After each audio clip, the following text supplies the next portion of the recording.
This is a presidential memorandum on countering domestic terrorism and organized political violence. In recent weeks, months, and years, we've seen a tremendous upsurge in some highly visible but also other acts of domestic terrorism and organized political violence being perpetrated by radical, politically motivated groups all over the country. What this presidential memorandum will do is set off an administration-wide response to that, ranging from the Joint Terrorism Task Forces to other components of the Department of Justice, to the Department of Homeland Security, the Department of Treasury. We're looking at interdicting these groups, preventing them from performing acts of violence, and also looking at sources of organization and funding and support that prop them up and allow them to do the acts that they have been doing.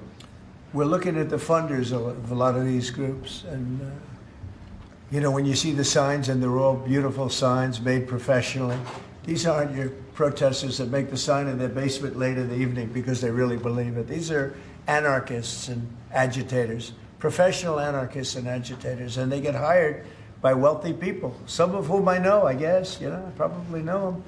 And you wouldn't know it. You're at dinner with them, everything's nice, and then you find out that they funded millions of dollars to these lunatics. Steve, could you say a couple of words? Yes, Mr. President. This is a very historic and significant day.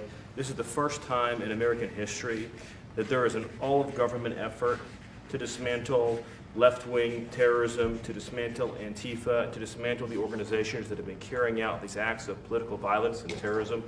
What we have seen, if you look at whether it be going back to the riots that started with Black Lives Matter and all the way through to the Antifa riots, the attacks on ICE officers, the doxing campaigns, and now the political assassinations, these are not lone, isolated events.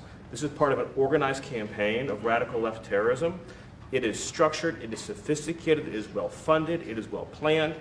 There is really no parallel like this to anything else in the country right now.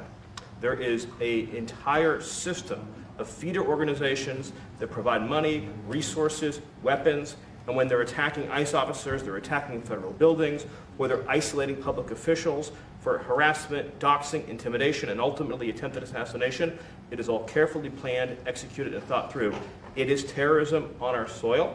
Because of this executive order, Kash and Pam are going to have the tools they need, working with Scott, to take these organizations apart piece by piece. And the central hub of that effort is going to be the Joint Terrorism Task Force, or JTTF, which sits inside the Federal Bureau of Investigation. But for those at home who are worried about terrorism in this country, they need to understand, because of President Trump's strength, because of his vision, because of his leadership, we are now going to use the entire force of the federal government to uproot these organizations root and branch. And again, that's only possible because of President Trump and his leadership. Thank you.